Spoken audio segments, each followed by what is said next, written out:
¿Qué son las mitocondrias y cuál es su función principal? Vale, pues aquí ya me ponen el primero de los aprietos, porque a día de hoy, y cuando tú escribes un libro, claro, necesitas marcar un mensaje muy claro para las personas que te lo están leyendo y que se vayan con más certezas que dudas.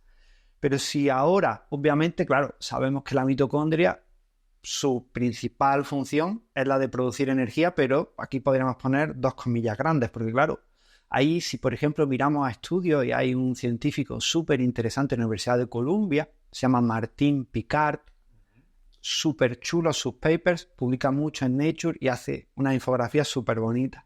Pues él habla de la multifaceta que cumple la mitocondria. Es algo totalmente cierto. Yo estoy como no estar asociado con uno de los mayores investigadores, y es que la mitocondria cumple tantas funciones que decir que su principal función es hacer el ATP es cierto, Pero pero ahí está. Porque si tuviésemos que decir, mira, yo creo que obviamente la de producir ATP es súper necesaria, pero podríamos decir, y esa frase es suya, que la mitocondria es a la célula lo que nuestro cerebro al cuerpo. ¡Wow! ¡Wow! Se iría el tema más por ahí. Te quiero decir, la mitocondria es cierto que es de powerhouse, es la casa del poder, genera ATP, pero tiene multitud de funciones súper interesantes y súper imprescindibles para que la célula funcione, porque es que es un verdadero sensor del medio, tanto extracelular, intracelular, como digamos casi ambiental. Claro, funciones que recoge Antonio en este libro, que es el que ha mencionado, Activa tus mitocondrias, casi 400 páginas que estábamos revisando antes de empezar sobre mitocondria. Un libro que me voy a leer, yo como os imagináis, pues hay muchos libros que llegan a mis manos y no puedo leerlos todos, pero este precisamente sí quiero leerlo, me interesa muchísimo y vamos a comentar en la charla de hoy los puntos más importantes del libro. Primero, Antonio, yo creo que es interesante entender un poco la estructura de la mitocondria, ¿no? Así, grosso modo, sin entrar en la profundidad del Leninger, de bioquímica, pero vamos a entender qué partes importantes compone una mitocondria. Sí, claro, también entre otras cosas, porque quizás yo no te sabría ir a esa súper profundidad, porque yo soy un divulgador, pero tampoco, desgraciadamente, no soy un científico. Pues aquí nos podríamos remitir un poquito más al pasado y hacer, digamos, yo es casi como un objetivo personal cada vez que hablo, ensalzar la figura de una persona que creo, no creo, se merecía un Nobel y no lo recibió, que es Lynn Margulis. Lynn Margulis, además, aquí esto es una historia muy bonita que no me voy a ir de ahí, pero te lo voy a decir porque si no... Mira, yo cuando era pequeño, no dicen que tú encontrarás tu Ikigai en aquello que te encantaba hacer de pequeño.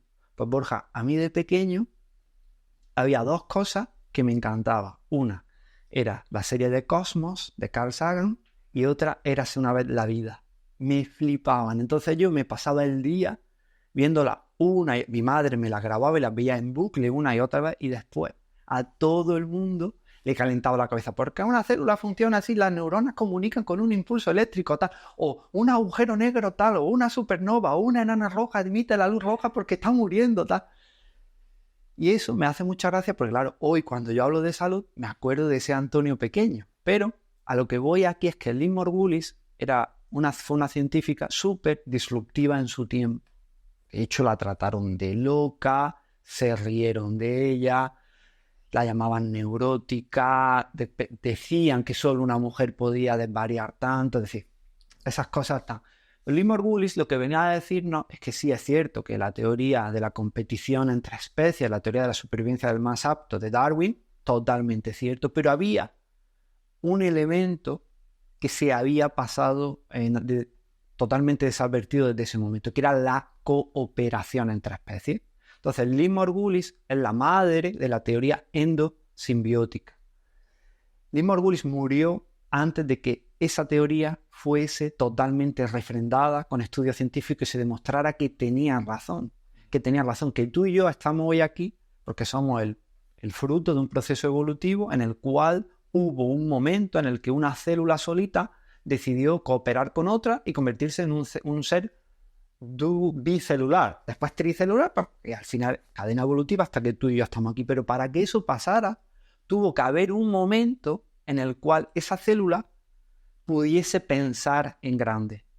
¿Y cómo pensamos en grande los seres humanos, por ejemplo? Es decir, bueno, aspiraciones, etcétera, pero algo muy, muy importante no es el dinero que tenemos, ¿no? Es decir, si tú, por ejemplo, ganas 1.000 euros, pues vas a sobrevivir. Pero si yo ahora te digo, mira, Borja, te duplico tu sueldo a 2.000 euros, y no eres un bala perdida que me dices, pues tal, pues dices, ay, pues mira, pues ahora con esos 1.000 euros que tengo de más, pues voy a comprar mejor comida, voy a invertir en estudiar algo, voy a hacer tal, ¿no? Es decir, el dinero al final es energía. Pues a esa célula le pasaba lo mismo, es decir, llegó un momento en el que pudo tener mucha más energía para pensar a lo grande. Y eso ocurrió porque en un momento primitivo, hace miles de millones de años, una célula procariota primitiva se comió a una bacteria, a una arquea que producía oxígeno, que usaba el oxígeno para producir energía.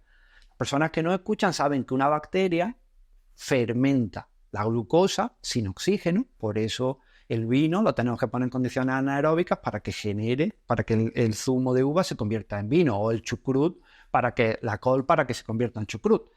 Pues eso exactamente es lo que pasaba, ¿no?, con esa bacteria anaeróbica. Pero cuando se comió a esa arquea que podía producir oxígeno, que podía producir energía con oxígeno, pasó un diálogo molecular súper bonito entre esa arquea y el núcleo de la célula. Empezaron a generar moléculas entre las cuales hablaron literalmente y vinieron a decir algo así, yo me lo imagino en mi cabeza, ¿no? Algo así como, oye, si no me comes, yo tengo un superpoder, que es producir energía. Y esa energía, vas a tener toda la energía que quieras. Solo necesito que me abastezcas de oxígeno y que me cuide y me proteja. Entonces la célula procariota primitiva dijo, oye, esto me interesa, vamos a probar. Entonces probaron y vieron que sí, que ese matrimonio era estupendo. La arquea primitiva, la mitocondria primitiva, producía la energía para esa célula y producía sustancias que la célula necesitaba, y entonces esa célula empezó a pensar a lo grande. Y por eso estamos tú y yo hoy aquí. ¿Y eso qué nos dice? Pues nos dice algo que cuando yo empecé a estudiar, digamos, una medicina más integrativa, una de las personas que yo me crucé por mi camino fue Pedro Carreras Bastos. Pedro Bastos yo lo conocí hace unos 15 años, ¿no? Y a mí me voló la cabeza cuando nos hablaba del ADN bacteriano mitocondrial. Yo decía, a mí eso no me lo ha explicado nunca nadie. Y claro, todo esto es para decir que una mitocondria, en esencia, si quieres entender el funcionamiento de una mitocondria, tienes que estudiar el funcionamiento de una bacteria, porque al final es una bacteria que, ahí está, efectivamente, que está dentro de la célula. Entonces, esa bacteria, su estructura es exactamente igual que la de una bacteria, es decir, tiene una doble membrana, un espacio entre esas dos membranas, después una matriz intracelular, intramitocondrial en este caso, hay un agua flotando, un agua especial, un agua que se llama estructurada, y dentro de la cual hay un ADN circular. Además, si lo ves a microscopio es precioso porque tiene así, es muy bonito. El ADN bacteriano, el ADN mitocondrial es precioso. Después tiene sus propios ribosomas, es decir, los ribosomas son la fábrica de proteínas de la célula y de la mitocondria.